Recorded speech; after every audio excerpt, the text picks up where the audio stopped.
let's talk a little bit tonight and, just for a few minutes and get a little bit out, unwind here. Hopefully you can get a little of this out of your head. Let's try to move on. Let's talk about it. I know you're hurting, Bucs fans. We're all hurting. Let's talk about it just for a couple of minutes here on Bucs Live. Are you ready?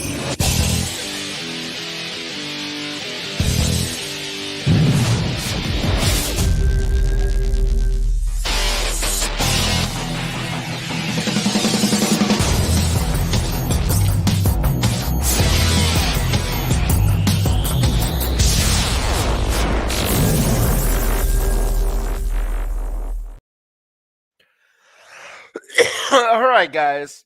Rough night, rough day, whatever. I'm seeing you guys losing your minds out there. Firebolt.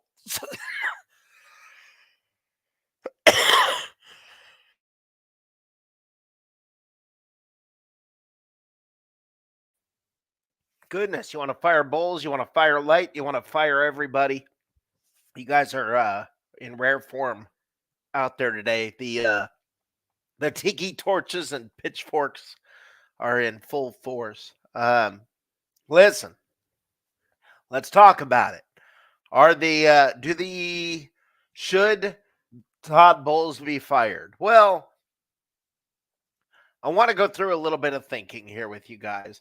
And I want everybody to calm down and just think about this for a minute and talk through it. And let's come up with some answers. Now, you guys remember last year, everybody was screaming for the head of Byron Leftwich.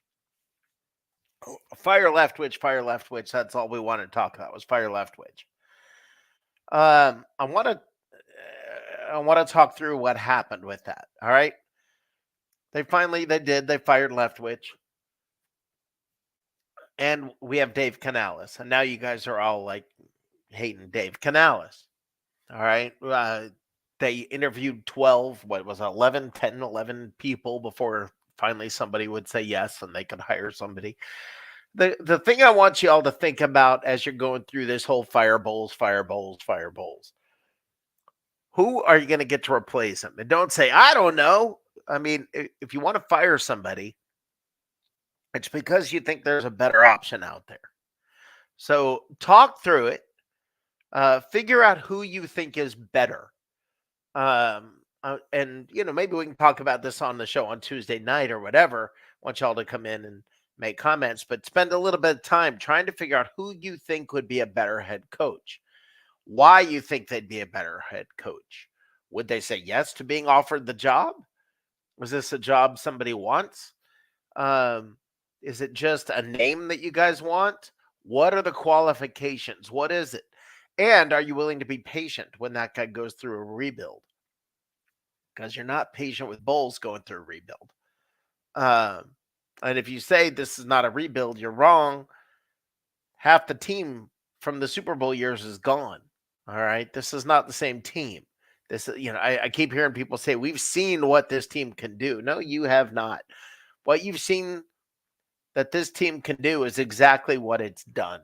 Look, you don't have a lot of the players that we had back in those days. We no longer have Gronkowski. We no longer have that Brady guy. He's pretty good.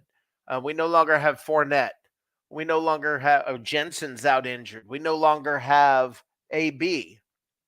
No longer have Ndamukong Suh. We no longer have JPP. We no longer have Cam Brate. There's a lot of pieces that are different that are gone now from that team. So when you say we know what this team can do, what we do know is that what this team can do is what it's doing. All right. It's what it's doing. This is how good the team is right now. All right. So we've got to, look, Ali Marpet, thank you, Slick. Hop on here if you want, please. I just, as I've had a little bit of time to digest this, to think this through, I've come to the conclusion that we're in the same situation as last year when everybody wanted to fire Leftwich We did that, and now you're complaining about the results. And now, and in the process of complaining, you're saying fire. Some of you are saying, I've even heard get rid of the Glazers. I've got that all queued up for stupid stuff Bucs fans say. The thing is, there's not. You have to figure out other options. Good. This is going to be awesome. We're going to bring in Coach Slick. How you doing, buddy? I'm digesting it all. It's still like a little raw, if you know what I mean. Yeah, no, I know. But like watching what you're saying, I think you're kind of echoing what I'm saying. It's easy to say fire a guy if you can't give me a name. And like you said, there's gonna be growing pains. It's like with me and AJ had a little chat afterwards, and he was saying because he came on after you, like not long after, and he was basically of the same kind of rule of thumb, like, I just want someone who's going to inspire these guys. Like, but you don't know who's going to do that. You got to remember, people interview for a job, and I remember you said something very profound. I think it was after the second of the losses that we took, and I don't know if I'm quoting, so tell me if I'm wrong in this. You said that Dave Canales is a very good interviewer, interviewee, he's a good salesperson. Yes, right. He's a salesperson. Everyone does that. No one goes into an interview going, "Well, I'm pretty shit, but I'd love to have a job." You know what I mean? You sell yourself when you go to that thing. So everyone's telling the head coach. Everyone's telling the ownership. Everyone's telling the GM exactly what they want to hear. Oh yeah, we're going to do this. Because don't get me wrong, when we heard the stuff that was coming out of Coach Canales' mouth, we were like, oh my God, we got this guy who's like a visionary, but like he seemed to be very on the beat. His fingers were on the pulse of modern day offense. And we're like, wow, we're going to go from like an archaic offense to more of this new scheme. His whole idea of the quarterback being more like a point guard and delivers the ball rather than this playmaker who's got to make every play count seemed revolutionary because I'd never heard that before. That was the first time I've ever heard that phrasing. And I was like, oh, wow, that's a really new way of looking at things. It's fresh. And I was like, oh, wow, we're going to get this. And it hasn't translated yet. Now, don't get me wrong. Baker Mayfield, I hope he sticks around. I really do. And the people are going to be mad. Even if he's going to be there, if you do draft a quarterback, you're still going to bring a Trask ain't it. Trask ain't it. People turn around going, Trask's going to change the offense. No. Listen, it's flat out, it's straight up a fact that if you hire a new head coach, you're not going to be good next year. Okay? I mean, it's not impossible, but it's unlikely. Like, not everyone's going to have the Miami Dolphins. Yeah, but we look at the highest point. Like, that's what we do as fans, right? We go, okay, who got a new head coach? This team. Oh, they reached for the stars. That should be us, because that's what we do as fans. Okay, you're saying Miami, but Tua was hurt last year. Okay, so their quarterback was still got into the playoffs. They still made a lot of moves. They beat a lot of good teams. They were on the up for a first-team head coach who'd never called plays in his life. Right. No, but this is my point. That's the gold standard. Right, you're looking at a young team on the way up versus the Bucs, where Bowles comes in and you're on an older team that's seen its glory. And there's a post that I put up that I want to talk about for a quick second, and it's everybody who's complaining now and saying, I remember how good this team was a couple of years ago. You idiots are the same ones who were complaining a couple of years ago. All right. Yeah, I mean, you're never going to make everyone happy. It's not just that you're not going to make them happy. There's this element out there that feels like they need to complain and posture that they know so much. But of course, it's that whole ego trip of like, I know more football than you. Like, we saw it in my show. There was a guy saying, you guys don't know X's and O's. And I was like, look, we're just talking about the grand scheme of things. We're talking about the whole spectrum. I don't just look at one thing and nitpick at that. I want to talk about everything. What went wrong today? Well, it was this, it was that, and you bring your 2 cents with. AJ brings his 2 cents with. That's the whole point of a debate, a show where we discuss what went wrong. I'm not telling you that I know exactly what went wrong, because you know what? I'm going to be brutally honest. I'm not in their building. I don't know which exact plays were not executed correctly, and I don't know which plays people fucked up on. we can look at it from the eyeball test by watching it on what TV. makes you different, though, Slick. That's the difference. Is But that's the coach in me. That's why I'm like, I don't know what's called, so I can't guarantee that that person actually fucked up. So when people come in for Ryan Neal, right, and I'm not, I think he's playing poorly. I really do. But there are gonna Coach Bowles won't defend him blindly for no reason. He's gonna have some back. No coach is just gonna go and they go, oh no, he's doing everything. He's doing right. He's doing everything right. You would turn if I was in his shoes and I had a player that was not meeting expectations, I would be saying, yeah, they're struggling at the moment. We're working on it, and he is a work in progress. We're looking at different options. Not the way that is not what Bowles does. No, I guess will stand by his guys no matter what. And everybody complains about that, but then they also complained about Arians throwing people under the bus by straight up saying, okay, look, yeah, he had a bad game. Then people got mad at him for that, and you can't really, like you said, you got the naysayers who just, I think, like you said, I think you're probably right there. They just want to have a fucking cry fest. Yeah, and they want to. It's sort of like, I don't know. People do this all the time where they act like, that they take the stance that they know better or they're doing more right or whatever. I'll flat out say, like this show, my show, anyone's show, I don't know everything. You know why? Because I'm a wise enough person to realize there's other people in the room that may know more than me, and I'd rather learn from them than turn around and go, I know everything, and look like a fucking dumbass. Now, are there times when you can say, look, it's time to fire the coach, or I mean, there's a conversation that's got to be had. Is like, look, from what I heard, like AJ pointed out something really poignant that really resonated with me is how much they're actually paying Coach Bowles. He is a very underpaid head coach for the National Football League. He's not hitting the average. He's under average. I would say, is this the kind of couple of years that we're going to get the Glazers going, well, we've dipped our hands in our pockets for the Super Bowl years. Are we going to we're going to let things play out now, and we're going to go, we're going to save our money? Because you see teams like the Raiders, they're paying guys who don't even appear on their team anymore millions and millions of dollars to not coach. So but they made the Glazers made a boatload and would repeat that again if it was that easy, because the jerseys they sold, the tickets they sold, the parking, the concession, everything. They would in a heartbeat do it again. So when they didn't dip into their money by bringing all that in, they made a lot of money by spending that money. But it's not like they I'm saying, is this the time that they go, right, when it's almost like, think of it like a government reform. You have one government that's just gone and spent a shit ton of a regime that spent a shit ton of money. I know that this is the same regime.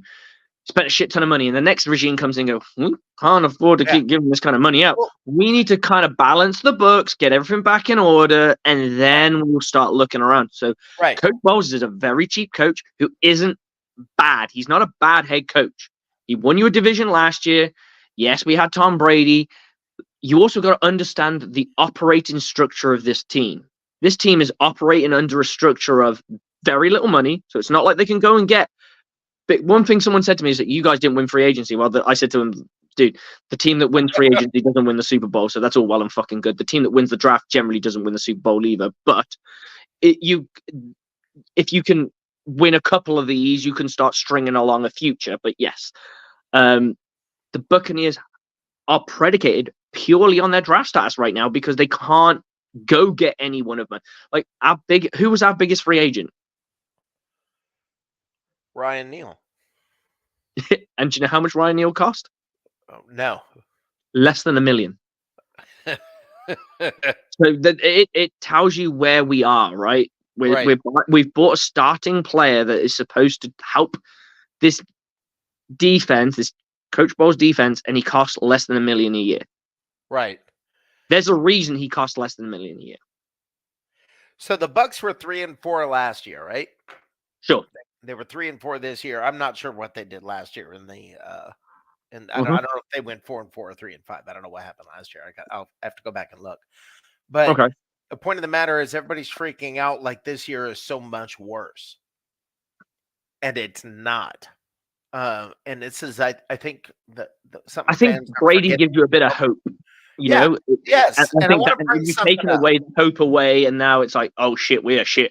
Well, this is why I keep saying I don't want us to be Cowboys fans. All right, let go of the Super Bowl, guys. That was in the past. We had great years, and this is what drives me nuts: is you guys complained during that time period. Dave and I repeatedly kept saying these are the golden years. If you're not having fun now, and there were so many people who were complaining, and I was like, I just don't get it. But it makes me think of, and follow along with this for a second, okay? I heard this advertisement on iHeartRadio. Okay. I heard this advertisement for a podcast where it's called Single White or Nice White Parents. It's called Nice White Parents. And it's where all these parents from this school district ask them to put a new school in this other area so their white kids could go to this school with the kids from, that weren't white into their demographic. Right. So all these parents asked for this and wrote all these letters, and they've got all these letters. And so the city finally said, okay, we're going to build the school in this place. Okay. They built this school, and none of the parents sent their kids there. Wow. Okay. None of the nice white parents sent their kids because they weren't really willing to risk their kids. Right. Yeah, because the new school is quite risky. Right? The new school is quite risky because I'm in a catchment area where my city's kind of, I wouldn't say rebuilding, but it's extending itself. So we've got a new high school built. My daughter will be eligible to go to this high school at the time it will be at completion. And me and my wife are in discussions of where we want to send our daughter. Do we send her where my wife went to school? Be there, but did you beg for them to put? No, no. Right, that's the difference. But it's that conversation. My point. I don't want to lose my train of thought here. Oh, sorry. Go ahead.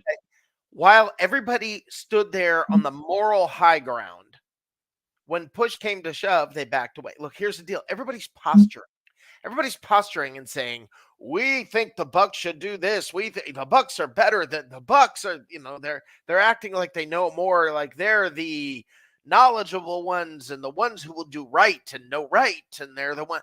But when push comes to shove, they don't know anything, man. And they were the ones that were complaining when we were winning. The thing is, they want to complain because they want to posture and look good. Not necessarily be good, not be smart, not be all of that. Because you want to fire the coach? Okay, who? All right, now that's it. I'm on my search. I'm going to do a little search. I'm going to get myself a bit of time. I'm looking offensive minded because I don't think defensive mind works. I think offensive mind works better. It did today. D'Amico Ryan. But I think with an offensive league, I think it works better. I agree. And I think the success rate of offensive coordinators becoming head coaches, I mean, I don't know. I'm just looking at this. I think maybe I'm looking at a very small sample size, but it seems like the more successful coaches in the NFL right now are from the offensive tree rather than the defensive tree. Byron's available. Hey, I like I said this to AJ today, and I think he agreed with me, which was kind of shocking. I said, is it weird that you've said a couple of times, AJ, that Canales gives you Byron-esque energy? Maybe it's not the Byron-esque energy. Maybe that's the coach ball and chain on the offensive coordinator. Yeah, I don't know. I don't get any of the vibe from. I don't put those two anywhere remotely together. Not the way they talk. The way I think it's more the case that we've had both have given us a vanilla offense at times, very much so. That seems to lack creativity, and I'm just wondering: is it a case of like the head coaches kind of went, "No, you." But one just threw, just constant, boom, boom, and the other guy, he's hell bent on running the ball. Yeah. I mean, they're two opposite sides of the same coin, maybe. But I mean, my thing is, everybody who talks about Bowles doesn't have the right personality. And I'm so sick of hearing this, that he's not. Well, he's not aggressive, and he's not a shouty person. Man, neither was Tom Landry, neither was Coach Dungy, neither was. I mean, there are so many guys I can bring up to you that are not firing coaches that were good. But James Canada made obviously he played under a Dungy defense all his entire NFL career. When we've had him on the show, he mentioned something, and he was like, "Okay, I'm gonna level with you. Yes, Coach Dungy was gentle. He was soft-spoken. He asked how your cat was. He asked how your family was. But he had the other guy. Rod Marinelli kicked your fucking ass, and you knew you had your ass kicked. He had enforcers on his defense that would do the ass kicking for him, so he could play nice cop. Bowles probably has the same thing. Potentially. I mean, my big worry with the offense, the way the offense defense marry right now is, do we have a stoic, what's the best way of putting this, passive personality as a head coach, and then the offensive coordinator is a similar vein, and then we got two to the same. Yeah. It's food for thought. Something that caught my attention in Dave Canales' press conference on Friday was when Canales said, he was talking about Baker and being such a great leader and how the way he leads them, and he's not demeaning, I think was the word he used in his language towards the other players. He's positive. And that's a coach. No, I understand that, but it also no. That's what I mean. That's a coach's demeanor, to be like constructive. But not some just, coaches you can rag on a person. Apart, yeah. Yeah, but you learn with human beings, and this is my coaching experience and my experience just working with people, and you probably had this yourself just in life, because we all do this. It's a skill that everybody does. We all know how far we can push a person. We all have a friend that we can have a conversation with that we wouldn't have conversations with other friends of ours, because that conversation might be too political, it might be too sexual, it might be too deep, it might be just over their head, right? And that's because everyone has triggers, everyone has different points, and everyone has a point where you can push them. So some people, you might go up to a Jimmy and a Joe and go, Jimmy, fucking go and make that fucking play. And he's like, yes, coach, I'm fucking having it. And he's galvanized to go get it. And then you go, hey, Bobby, go make that fucking play. And he's inside himself going, what have I done? Like, why does coach hate me so much? And, I know, I get it. I have a friend of mine who he could call me an idiot and tell me what a fool I'm being and doing something, and he'd be, just cut me to the core, and I'll appreciate it. I count on him for it. Mm-hmm. And there are other friends that I have that I wouldn't accept that from. Sure. So yeah, I think that's the kind of person, whether a person is a leader or not. And I'm telling you, that's what a leader needs to be. He knows. My thing is, if Bowles is not the guy, don't do what we did last year. I don't want to hear anymore. Fire Leftwich, fire Leftwich, fire Light, fire what? I don't want to hear it anymore. Okay, I don't want to hear it unless you can tell me the whole fire. Sorry, go ahead. Yeah. No, just tell me who's going to be the replacement. Make somebody reasonable. Yeah. Don't come back with back up your stats up. Tell me who you got. Tell me what they've done. Tell me what. Don't just give me a name and shoot a name at me. Tell me what they've done. Like someone turn around and go, imagine if we had Harbaugh. No. I'm thinking executive. Imagine if we had Lynch. And I was like, that's it. You don't know it all. It's a completely different front office. Yes, he's the head of it, but you still, even the head of the front office will tell you that it's the scouts that he's assembled. It's this he's assembled. It's that they got together. These people, and you put it all together, and it becomes. Who's our Super Bowl GM? Jason Light. Mm-hmm. Who's the GM over the last, I don't know, what is it? How long has he been there? 10 years? Okay, so we've had 3 good years. All right, you can look at he's brought in some players, in fairness. Like, no, I like Jason Light. I'm a huge fan, but my point being, his ability to score on undrafted and that mid-range, that like kind of the fourth is really good. He tends to screw up a little bit in the second and the third. And I think that's a difficult area because you're eyeing up talent that can start immediately. Yeah. But it cracks me up though that people will just the whole idea about fire Jason Light. What fire Jason Light? Why? What is your thinking that Jason Light's the problem with why this team lost today? I mean, this is what happened back in the day when we went through Raheem and Lovie Smith And we went through this And Raheem's litany of looking like a coaches. good candidate now for a head coach.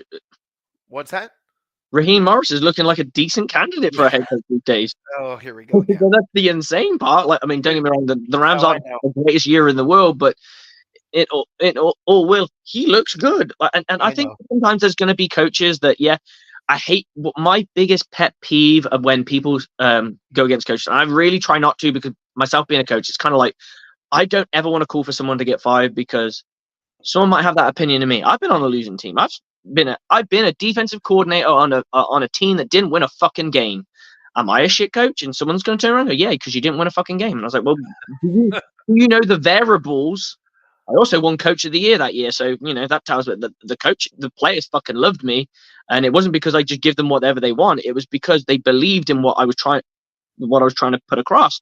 And we had games where we had moments we just couldn't put it all together. And I'm not going to blame other coaches and other sides of the ball or what have you, but it is what it is. What happened.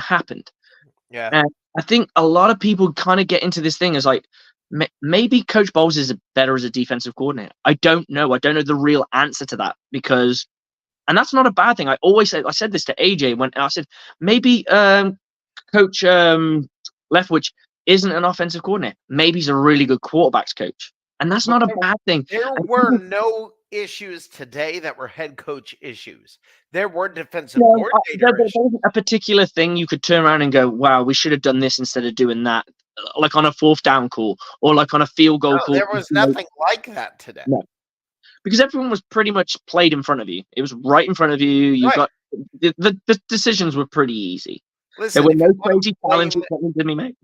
Yeah, if you want to blame a coordinator, you got to blame the defensive coordinator, and that is Bowles. And I was shocked at the press conference after the game when someone said, I believe it was Rick Stroud from the Tampa Times. I think it was Rick Stroud. It said, would you consider giving up the defensive coordinator calls? And I was shocked to hear that question. And what was the answer, though? I'm guessing. No, his answer was no. I mean, if you're going to go down with a sinking ship, at least you want to be fucking, do you know what I mean, riding the steering wheel? Yeah, I mean, absolutely. But the fact that it was asked. That takes, like, kind of let's go with the steering wheel. And I've seen this before, where a team has a defensive coach or an offensive coach. I think I'm trying to remember his name. Carter. He did it. I think he had Todd Monken call the plays, and then when shit went bad, he was like, "Nope, I'm taking control." Because you feel like you're in control of the sinking ship, right? Because if you're gonna go down, you want to be the one. Yeah, but I mean, the thing is, it's gonna be me who hits that iceberg. A, not you. I protect your career. Secondly, I've done everything in my physical power to do what I could do to save it. That's how I would be. Well, this is the thing. You have step one. It was Raheem. You start drafting players for his defense. You get rid of Raheem. Then I think after Raheem was Lovey, I think. No, it was Greg Schiano. Or Schiano. Okay, so you start drafting guys for his. I became a Bucs fan at the 2013 mark. That was my introduction to what football. Hey, he's still available. He's out there still coaching. We're gonna be Buccaneer men. Then you have after that, like if you have that attitude and you like his first team meeting, we're gonna be Buccaneers men. It sounds corny, it sounds cheesy, it sounds college for sure. Horrible, yeah. I'm not sure, and then that's a different thing you got to look at. It's like when you're coaching grown ass men versus kids. These people have families, they got interests, and I'm talking like they've got monetary interests. Right. This is a job. This isn't. I'm trying to get recognized, coach. I want to do everything I can to put your team on the map because I need to put myself on the map. Now you're going against guys going, I need to get paid, and I'll do whatever it takes to get paid. If you got me doing a stupid thing and I'm not very good at it, why the hell are you putting me in zone coverage? That's when you get all these people banging their fists. But here's the thing, and I would say this about the whole Coach Bowles thing. If you're the Glazers and you're umming and ahhing right now about Coach Bowles, go speak to the players that are about to leave your franchise.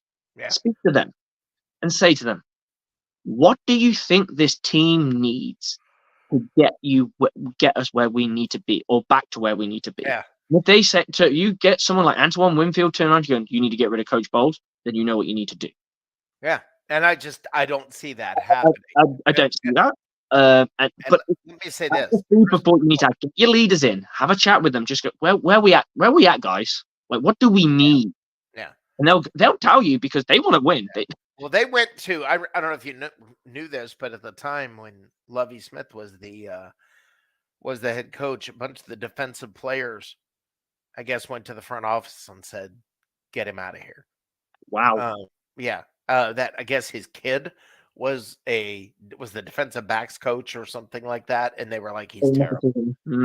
So that's how that ended up happening. But here, Christopher Cole says Riverboat Ron will be pirate ship Ron next year if Bowles gets fired. Really, he's got a job. He's coaching, so unless he got fired today and I didn't hear it, he's still with Washington, right? Yeah, it's just unless he got fired today. But I mean, it's. I don't dislike him as actually as a coach. I think he's a good coach. I think a lot of people get caught up in the whole like. It's hard to win in the NFL. It's hard to be this good. Coach McVay was considered this ace in the hole for a very long, I won't say very long time. It's not a good for a good 5 years. He was the king of offensive football, and now, he looks almost like he's washed. People would say he's washed up. Pedestrian. Christopher Cole, I want to ask you a question about Riverboat Ron. When he went to Washington, do you know that when he went to Washington, he told them it's going to be a 5-year plan? My question to you, Christopher, if he comes to Tampa and says it's going to be a 5-year rebuilding plan, are you willing to wait 5 years? Because you're not giving Bowles 5. Okay, so ask yourself if you're willing to give time for the rebuild. And if you are willing to give the next guy that amount of time, why aren't you willing to give this guy that amount of time? It's a fair question. So be playing with that in your head. Because if the next guy comes in and he's going to bring in his own quarterback and he's going to want to bring in his own players, and you're going to basically pull the pin, throw the grenade into the locker room and start over. Okay. You're going to be starting over from scratch. Mm-hmm. All right. Are you really wanting to do that, guys? Are you going to be patient enough to do that? I've never seen Bucs fans be patient enough for that. Not for 5 years. No, I want to see them be patient for 3. They haven't even done that with this guy. So I think it's that knee-jerk reaction of like, today was not a good day, right? And that's the bottom line. And I think that what you're seeing is the knee-jerk reaction. My knee-jerk reaction, my wife was like, "You okay?" And I'm like, "Yeah." And she's like, like you're normally like an upbeat. You're a very upbeat person. I I try not to let losses bother me because I got a family, and I don't want my kids to see me moody because of shit. And someone will turn around to me. I'm sure there's someone out here watching this going, "Well, you're not a passionate coach." No, I just try to disassociate my coaching life with my family life. That's the difference. And it's the same with my enjoying sports. Yeah, it gets me the fuck down. I had to have a day off when we lost against the Rams. I had to have a day off work to just deal with that shit. I just did not want to speak to anyone. I was just in a mood. And it's very rare that I'm usually upbeat. I'm usually the moment something bad goes, okay, well, it is what it is. We suck. That's it. Like, okay, let's moving on. Well, I got to. Life does not stand still. I mean, I'm laughing because I'm seeing posts saying this is one of the top 5 or top 3 losses in Buccaneer history. And I'm like, oh, you're new here. I mean, this isn't top 5 in the last. The only monumental thing is the fact that we made CJ Stroud look like a superstar today. That's the only thing like that really. Well, but the thing is this: I get the feeling CJ Stroud is a superstar. Well, he's on his way, but with the first stepping stone. I understand we're the first team he's crushed. I get it, and that sucks.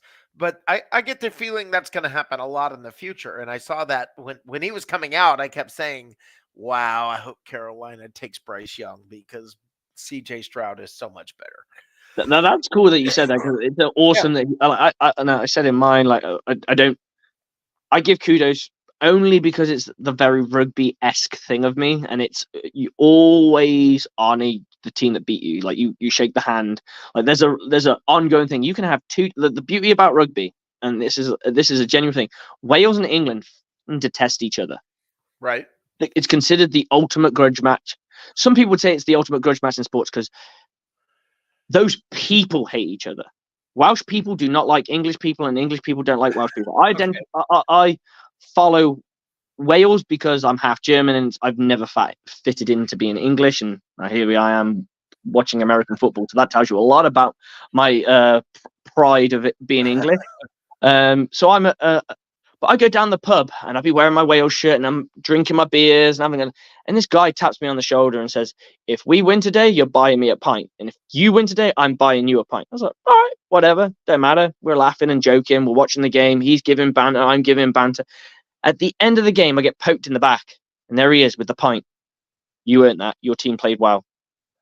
And that's the way rugby people are. And that's why I don't understand why there's not that kind of honor or respect or whatever from Bucs fans today. What CJ Stroud did was amazing. Now, yeah, there's one. Unfortunately, it was on us. What's that? Unfortunately, it was on us.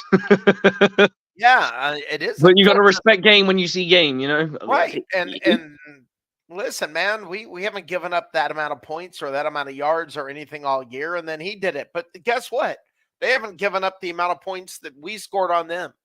Guess what? Exactly. They haven't given up the kind of running game that we had on them. Mm-hmm. They haven't. We did better against them than anybody else has. They did better against us than anybody else has. It was that kind of game, guys. That's how. And this is it. I'm gonna get going for the night here. I plan on coming on for like 10 minutes, but I mean, we're at 37. Yeah, I know. The thing is, I want to say this, guys. This is who we are. All right. This is where we are. Stop talking about the Super Bowl.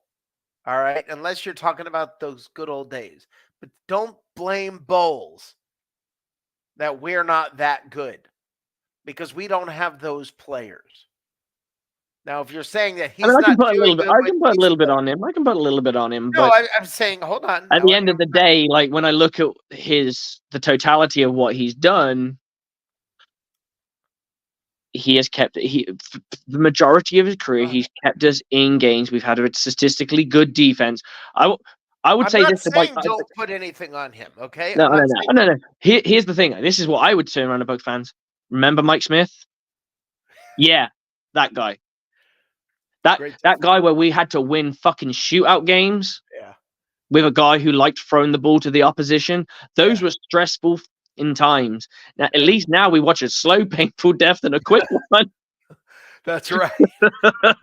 And it's not really that bad. Like all it takes is just to get a few things tweaked. And I think, I'm willing to give Coach Bowles another year, and I think he has to have another year because you've got to see the totality. I think 3 years is when you can say this coach can't do it, and you've got to remember the amount of the vines that are tied to that guy's hands that he can't go buy the best safety in football. He can't go buy our best free agent was probably one of our own corners. Listen, guys, he couldn't get the offensive coordinator he wanted because the team didn't have the money to get the players that a good coordinator would want. Okay? It wasn't available. So the good coordinators kept saying no to us. And that's how we ended up with Canales. Okay? So just let me say this, and I want to get this out on my way out the door here. I want to say this, guys. If there's one thing to take a little bit of hope in, all right, if there's one thing that you got to remember, shake the dust off, and it's time to move on. I want you to remember one thing. We are a game and a half behind the Saints.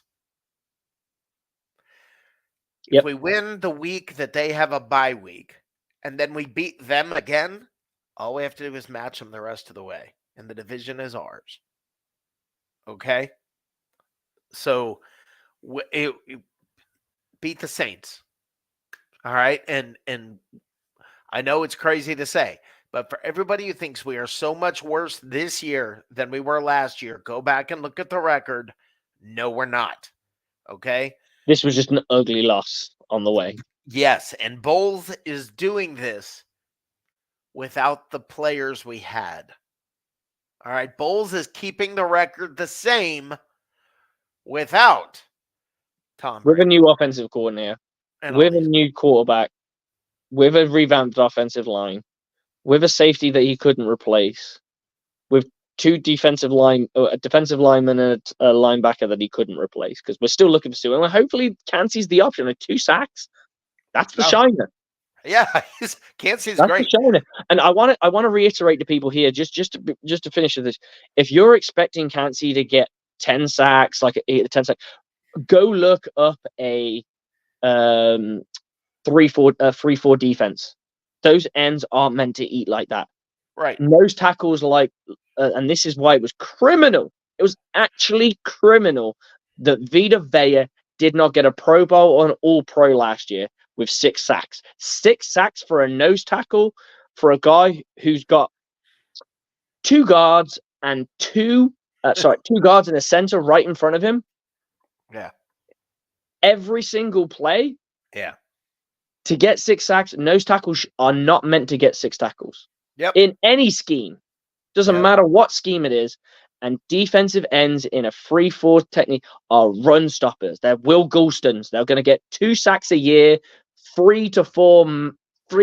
Maybe they hit the 6 as that's like the real high threshold. If you can, Kancey looks like he's on his way. Yeah. And I'm pleased with that. At least it shows that we're drafting well. It shows, I think JTS is done. I don't see any more from that. But hey, I hold my heart and I hope the guy can figure it out. But we've got another guy coming, Yaya Diaby. That's right. I really just want you guys to understand that our record is about the same as last year. It hurts a little more this year because honestly, we don't have the Brady distraction. But we are about the same team we were last year with fewer players. Bowles is actually doing that. And guys, as weird as it is, we're not out of the division. So keep pushing forward. Do not give up. Have a good time with it. Enjoy this thing. You're supposed to enjoy it even when it hurts. Stop being so damn angry. What the hell is wrong with you people? This is supposed to be fun. This is football. We're fans. We're not even playing. Our livelihood doesn't depend on this. Our bodies don't depend on this. We're fans. Have fun. Or what the hell are you watching it for? So, anyway. Hey, we were Bucs fan. I was a Bucs fan before we got Jameis Winston. I know the pain, and all I remember is enjoying the wins when we got them, and then seeing the plays of our players. So, like seeing a Mike Evans major touchdown, seeing a Chris Godwin walk-off touchdown to beat the Saints. Yep. Just before they went into the playoffs and choked. That was a beauty just because of what it meant. It was like, this team is about to go in the playoffs. If they beat us, they get a better pecking order in the playoffs. They don't beat us, we get the walk-off touchdown. It's little things like that. Key on to the little victories. When you're a coach, you key on. I always say to my guys, we're not winning. We're not going to win this game. We're down by 40. We're down by 30 points. Win the down. Then you win the next down. Yeah. You win the series. And then we stack those series and we stack the series and we stack the series. And guess what? Now we got a quarter. Now we stack the next quarter. Now we go and start and stack the next quarter. That's how we got to. If things are going bad, look at the little things, and those little things will build up. And you'll be like, wow, in the totality of it, Mike Evans was elite again. In the totality of it, Chris Godwin was really, really good. In the totality of it, Levante David is a Hall of Famer. Those are the things that really matter down the long stretch of things. That's right. Coach, tell them about your show tomorrow night. So tomorrow, guys, we have the aftermath. This is the therapy. This is get it off your chest. This is, you can come on the show and talk like I am right now. Rick loves to join us, and we love coming on his show. Hope he joins us tomorrow too. But we all have lives outside of football and our Bucs fandom. But this is the moment. You got AJ, one of the most passionate offensive guys I've ever met. Loves to cross around. I mean, that guy talks crossing around like it's his dream. Honestly, I imagine he is having a dream, and his girlfriend's like, what's he smiling about? And she prods him, and he goes, crossing around. and you got myself. I like to think I'm quite logical, concise, a little bit more put together. AJ's very passionate, so you get this nice little mix of me and him. Sometimes we agree, sometimes we disagree, but we have a good time getting through it. And we have beautiful guests such as Rick himself. We have James Canada sometimes come on, and we have a couple of the writers for Bucs Report as well. They come in and give their 2 cents worth. We have people like JT Olson who can break down offensive and defensive linemen very, very well. So hopefully tomorrow could be a no holds barred where everyone's just chipping in their dime and saying what they got to say. So come join us. It'll be 9:30 Eastern because you've gone in the time now. You're with us now, right? Yeah. Awesome. Because that shit fucked me. I spoke to AJ. I was like, "Where's everyone?" He went, "We finished." I waited for you for an hour. I was like, "Oh my god!" And it clicked, and I was like, "Oh my god, yeah, we had our daylight." Yeah. But no daylight savings. 9:30 Eastern. 2:30 a.m. for me, so I'm coming on for you 2:30 a.m. It's 2:30 a.m. right now. Let's go get it. All right, man. Thank you for being here. Anytime, brother. You let me know you need me. I come on. We chat. I love it. Good. We'll see you Tuesday night then for sure. Now, I want to tell you guys, our show, Bucs Live, is normally Tuesday nights at 9:00. Dave, my little partner in crime, will be there causing trouble. Appreciate you guys always.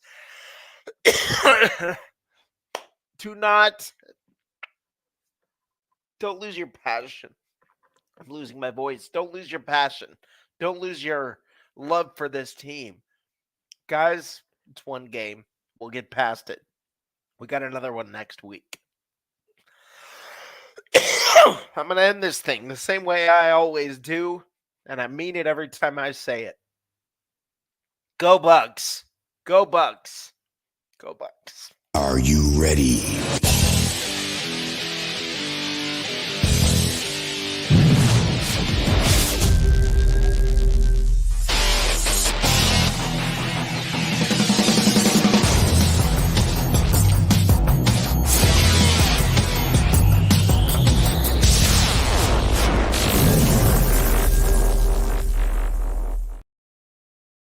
We sucked today. I sucked today. We sucked today. It was awful.